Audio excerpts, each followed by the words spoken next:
Oke cuy, balik lagi sama gua Gani. Di samping gua sekarang ada satu buah casing dari Aigo Dark Flash, yaitu Aigo Dark Flash DLM 200. Sebenarnya kita udah pernah review casing ini, tapi kemarin yang warna putih, sekarang yang warna hitamnya, teman-teman ya. Casing ini gua mah langsung bilang aja ya, dia worth it. Kabel manajemennya enak. Sayangnya cuma satu, panjang maksimal VGA-nya 300 mm ya. Ini akan sedikit bermasalah kalau misalkan teman-teman mau rakit di casing ini pakai graphic card yang 3 kipas, teman-teman. Kalau yang VGA-nya 2 kipas sih harusnya nggak masalah ya, karena rata-rata VGA 2 kipas di bawah 300 mm. Tapi kalau misalkan pakai VGA 3 fan, pastiin ya di bawah 300 mm lah. Kalau misalkan pakai VGA yang 3 fan kayak colorful tuh, yang e-game itu kan yang warna putih, dia panjangnya 310 mm ya, kagak muat ke sini. Dan dari Dark Flash pun itu keterangannya nggak selengkap kayak waktu DLM 21. Di DLM 21 kan waktu itu kalau nggak salah ditulis kalau pakai kipas di depan panjang VGA maksimal 320, kalau tanpa kipas 330 apa 340 apa 350 gitu, gue lupa. Nah yang ini cuman tulisan maksimal VGA yang bisa ditampung 300 mm, udah itu aja, nggak dikasih keterangan apakah dengan kipas di depan atau tanpa kipas di depan gitu. Jadi untuk masang VGA 3 fan di casing ini ya sangat disarankan di bawah 300 mm. Tapi apakah ada VGA 3 fan yang di bawah 300 mm? Gua kurang tahu juga, teman-teman. Rata-rata yang gua tahu sih di 300 mm ke atas gitu ya. Oke, terus kemarin juga ada beberapa yang nanya kayak, "Bang, reviewin casing ABCD dong, atau kayak Dark Flash yang baru apa tuh 360, DK360, atau Dark Flash ini, Dark Flash itu, atau casing lain, Venom RX ini, atau Techwear ini itu."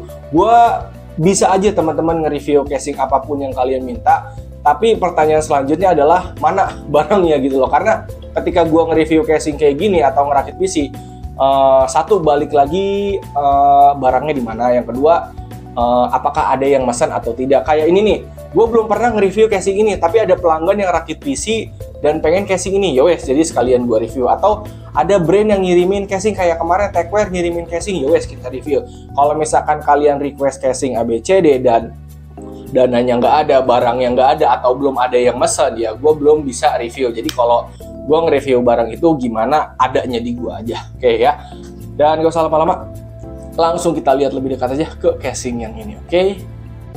Oke, nggak usah banyak cincong deh ya. Ini casing bagus teman-teman. Kalau misalkan teman-teman nyari micro ATX yang tampilannya cukup mewah, DLM 200, gue bisa bilang ini cocok. Rapihinnya atau kayak manajemen di dalamnya juga, baik kabel manajemen atau ketika udah jadi ngebersihin debunya itu nggak susah karena sistem bukanya di sini pakai engsel ya. Oke. Ini masih gampang teman-teman ya. Oke. Ada manual juga kalau teman-teman bingung. Portnya di sini juga ada reset, USB 2, USB 3, audio, power, sama LED. Jadi kalau teman-teman naruh controller RGB di sini bisa. Oke. Dan untuk yang warna hitam ini, ketika teman-teman naruh tangan di sini, apalagi kalian tipenya berminyak gitu tangannya ya, itu sidik jari bakal sedikit lebih terlihat ya. Nggak sedikit sih, ketara juga. Semua casing hitam rata-rata kayak gitu. Oke, nah untuk di atasnya dia pop up teman-teman ya. Oke, tidak ada dust filter yang magnet. Jadi dust filternya langsung begini, dan ini besi. Gue nggak tahu sih bahannya apa, apakah besi, apakah aluminium, pokoknya sejenis itulah ya. Oke, mana obengku? Cara ngebuka casing di bagian set panelnya juga masih sama. Bisa pakai tangan, bisa pakai obeng ya, itu gimana kalian aja. Biasanya kalau casing-casing baru, cara ngebuka pertamanya itu belum bisa pakai tangan karena masih keras, jadi harus pakai obeng, cek sekali baru bisa pakai tangan. Habisnya tinggal tarik deh. Dan ini bannya tebal.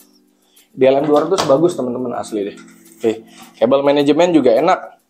Ya, lega tuh. Atas lega, sini lega, di bawah lega ya. Oh, ini USB 3, USB 2, audio, front panel ya. Dapat baut. Power supply ukuran ATX, panjang maksimalnya gue sedikit lupa juga teman-teman ya.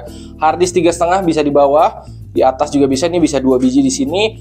Kalau hard disk 2,5 atau SSD 2,5 bisa 1, 2, 3 di sini ya. Oke. Motherboard support micro ATX dan mini ITX, tapi udahlah Micro ATX aja ya. Untuk fan 3 di depan bisa 120, 140 kali 3 bisa. Di belakang 120, di atas bisa kali 2, 120, 2, 140. Radiatornya di belakang 120, di atas 240, 280 gue nggak yakin. Di depan 240, 280 harusnya bisa. 360 udah jelas nggak bisa ya. Kayaknya sih nggak bisa, soalnya di sininya sempit. 280 juga gue nggak yakin. Tapi biasanya kalau casing ini gue akan pakai yang 240 ditaruh di atas, itu juga udah cakep teman-teman ya. Oke, nah bagian depannya ini ngebukanya juga nggak pop up gitu. Oke, ini juga bahannya sama kayak yang di bagian atas ya. Casing ini udah nggak perlu banyak cincong teman-teman, bagus. Sayangnya cuma satu, panjang VGA-nya nggak sampai 300 mm. Untuk kalian yang rakit PC-nya cuma 2 VGA mah nggak masalah, casing ini udah combo cakep banget teman-teman. Kecuali kalian rakitnya pakai VGA 3 fan, mungkin akan kelabakan nyari VGA yang di bawah 300 mm untuk casing ini. Oke, paling segitu aja ya video rakitannya, ditunggu aja. Di bawah ada dust filter tuh ya. Oke, standar lah ya. Casing-casing zaman sekarang ada dust filter di bawah. Ya, hatur nuhun, terima kasih dan thank you. Video rakitannya ditunggu aja.